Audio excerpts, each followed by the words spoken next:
lagi kita di channel yang perlu imajinasi gratis tidak bayar. Subscribe. Assalamualaikum warahmatullahi wabarakatuh. Senang jumpa lagi dengan teman-teman semua. Mudah-mudahan Allah Subhanahu wa Ta'ala selalu memberi kita kesehatan dan yang tak kalah penting memudahkan rezeki kita semua.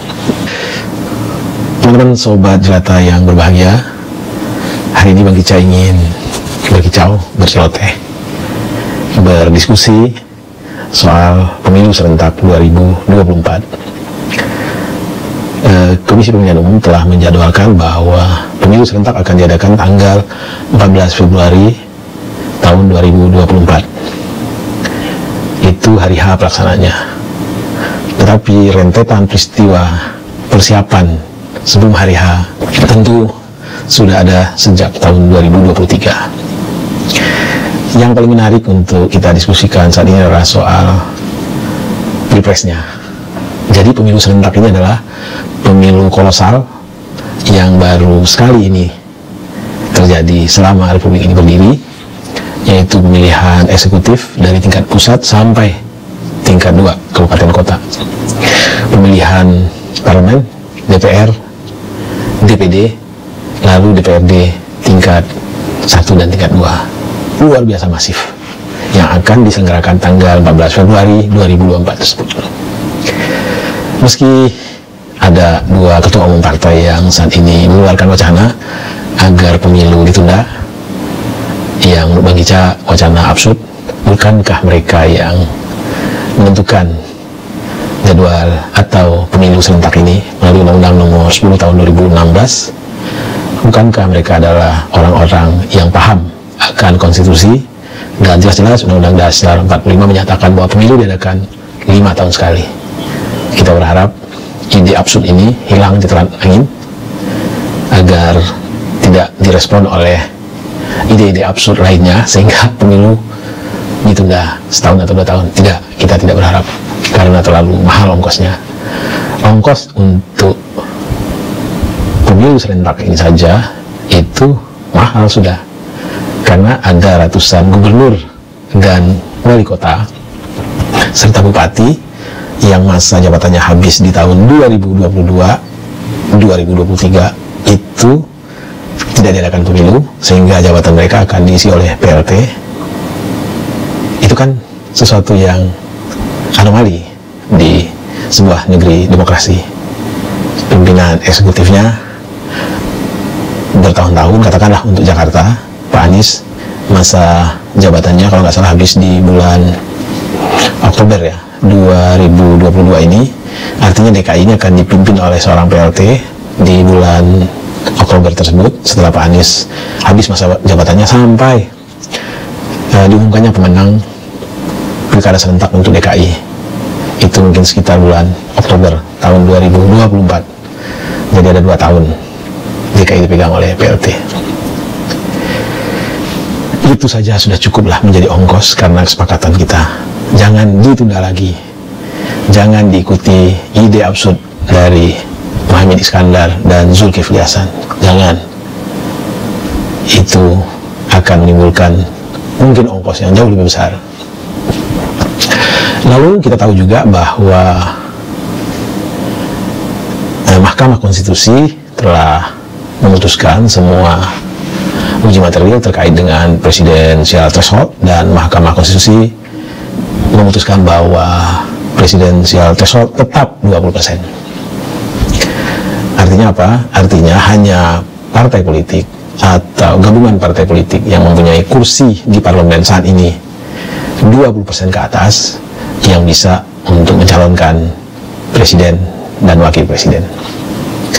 Dan kita tahu satu-satunya partai yang bisa melenggang sendiri untuk mencalonkan presiden dan wakil presiden adalah PDIP.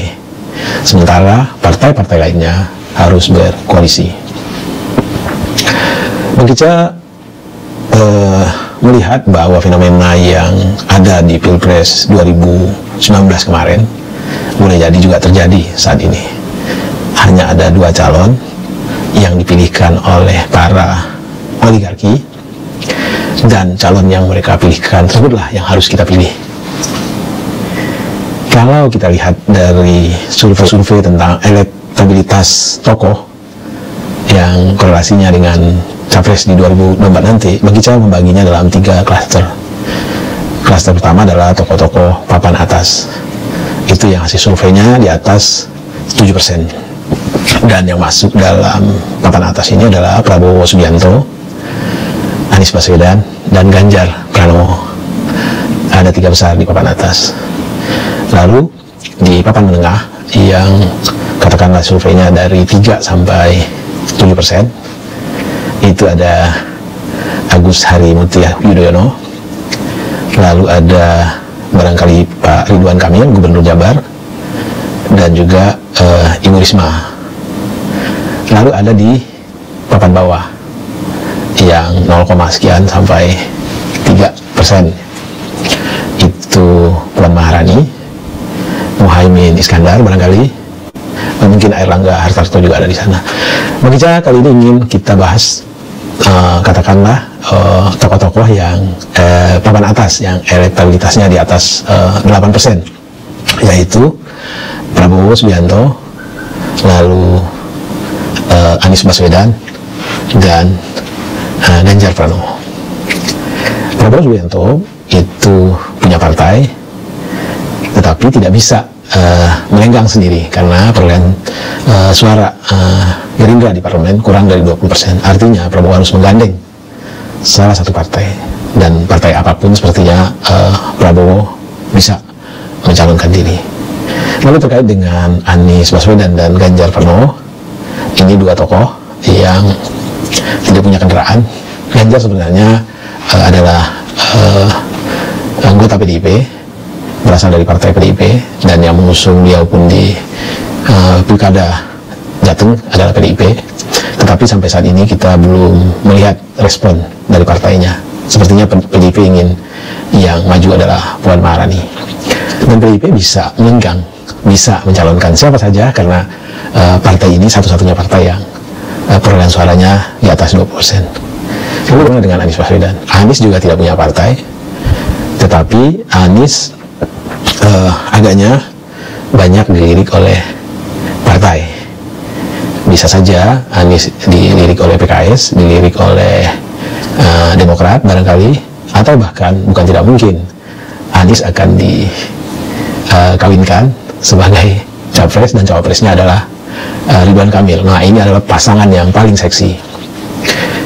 Boleh jadi restorasi yang digagas oleh Nasdem bisa dijalankan mereka, dan kita juga boleh saja berharap kalau Nasdem, PKS, dan Demokrat bergabung dan mereka mencalonkan Anies dan Ridwan, maka barangkali inilah jawaban atas harapan banyak masyarakat. Ridwan Kamil, Anies adalah 2 orang yang kapasitas intelektualnya tidak diragukan lagi. Lalu Ridwan Kamil representasi dari Jawa Barat yang kita tahu suara yang paling dominan itu berkontribusi dalam memenangkan adalah di 3 provinsi, Jawa Tengah, Jawa Timur, dan Jawa Barat. Jadi kita berharap kalau Ridwan bergabung dengan Anies, Jawa Barat suaranya bisa ke mereka. Dan kalau kita lihat pergerakan-pergerakan dari masing-masing katakanlah calon-calon yang digadang-gadang ini, itu Anies Baswedan sendiri sudah banyak relawan menyebar di seluruh Indonesia, dan antusiasme masyarakat luar biasa.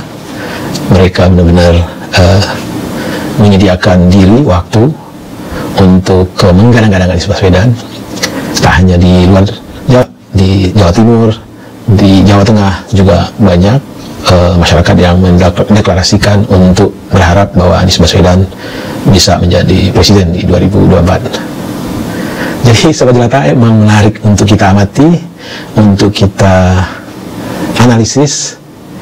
Mudah-mudahan kita di Pilpres 2024 tidak lagi mengalami fenomena yang sama, memilih yang dipilihkan. Ya tentu saja itu bukan memilih namanya. Kalau kita masuk ke sebuah restoran, ada banyak makanan di etalase, tetapi si pemilik restoran hanya menaruh makanan di meja 2-3 yang mereka pilihkan buat kita. Padahal bisa saja yang diletakkan di meja itu tidak kita inginkan. Jadi mari, bagi Anda pendukung Anies Baswedan, tetap gelorakan semangat untuk mengangkat elektabilitas dari Anies Baswedan. Kami mau rendang, kami mau rendang, kami mau rendang. Begitulah yang seharusnya kita nyatakan kepada pemilik restoran sebelum lalu atau sebelum makanan dia taruh sesuai kehendaknya di meja kita. Begitu juga dengan pendukung Ridwan Kamil. Kami mau Ridwan, kami mau Ridwan, kami mau Ridwan, agar para penguasa pengendali partai politik memahami apa yang diinginkan oleh konstituennya. Bukankah mereka juga berharap elektabilitas partainya naik?